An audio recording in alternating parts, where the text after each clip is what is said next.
Certaines personnes disent que l'immigration de masse aux États-Unis peut aider à réduire la pauvreté dans le monde. Est-ce que c'est vrai? Eh bien non. Je vais vous montrer pourquoi.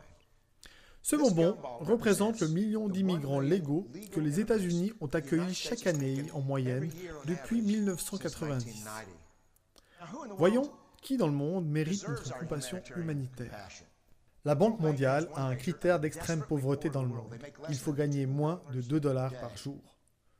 Combien de gens gagnent moins de 2 $ par jour? Commençons par l'Afrique. Juste en Afrique, il y a 650 millions de personnes qui gagnent moins de 2 $ par jour. 650 millions. Et en Inde, 890 millions de gens extrêmement pauvres en plus. En Chine, 480 millions de personnes en plus qui gagnent moins de 2 $ par jour.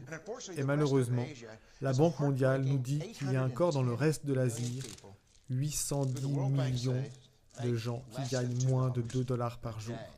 Et finalement, il y a 105 millions de gens en Amérique latine qui sont extrêmement pauvres. Il y a donc, selon la Banque mondiale, 3 milliards de personnes dans le monde, 3 milliards de personnes qui sont extrêmement pauvres en gagnant moins de 2 $ par jour. Ce sont ces 3000 bonbons. Et chaque année, nous en accueillons 1 million en prétendant que nous aurions fait progresser la situation humanitaire. Évidemment, nos immigrants ne viennent même pas de ces populations extrêmement pauvres. Ces gens sont juste trop pauvres, trop malades, trop loin de tout pour arriver jusqu'ici en tant qu'immigrants. Nos immigrants font partie de la frange la mieux lotie des pauvres de ce monde.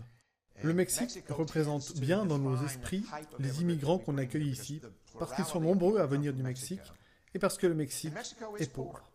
Combien de gens dans le monde vivent dans des pays dont le revenu moyen est plus bas que celui du Mexique? La Banque mondiale nous dit que la réponse, c'est ces 3 milliards plus 2,6 milliards de personnes supplémentaires. 5,6 milliards de gens dans le monde vivent dans des pays dont le revenu moyen est inférieur à celui du Mexique. Ça fait 5600 bonbons. Et que nous racontent nos dirigeants? Ils nous racontent que quand nous accueillons ce million d'immigrants, nous luttons d'une manière ou d'une autre contre la pauvreté dans le monde. Et nous devons le faire sans tenir compte des effets sur nos chômeurs, nos travailleurs précaires et tous les gens les plus vulnérables de notre société, sans tenir compte des effets sur nos ressources naturelles.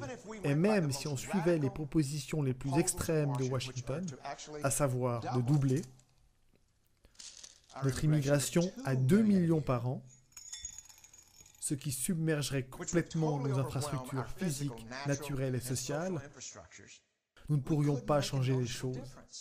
Et nous pourrions même nuire à ces peuples pauvres dans le monde, parce que le million que nous accueillons, ce sont les personnes parmi les plus énergétiques, souvent les mieux éduquées et certainement les plus insatisfaites. Des personnes qui, si elles n'émigraient pas, pourraient être les moteurs du changement de leur pays et améliorer le destin de leur peuple. Les vrais héros dans la cause humanitaire mondiale, ce sont les gens qui auraient les moyens d'immigrer, mais qui préfèrent rester dans leur pays pour utiliser leurs talents et aider leurs compatriotes. Malheureusement, notre système d'immigration encourage ces héros potentiels à abandonner leurs concitoyens. Mais l'impossibilité d'avoir la moindre influence est en fait pire que ce qu'il ne paraît là. Parce que l'année passée, lorsqu'on a accueilli 1 million d'immigrants, ces pays ont généré, natalité moins mortalité, 80 millions de personnes pauvres en plus. Et cette année, le Congrès fera venir 1 million d'immigrants légaux. Et cette année, selon les Nations Unies, ces pays devraient gagner encore 80 millions de personnes supplémentaires. Et l'année prochaine, vous pouvez être certain que le Congrès, à moins que les électeurs ne l'en empêchent, fera venir un autre million d'immigrants.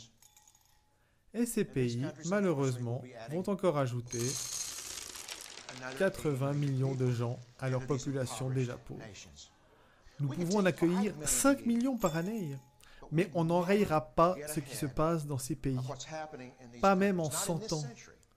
Voyez, l'immigration ne pourra jamais être un moyen efficace de s'attaquer à la souffrance des gens dans ce monde.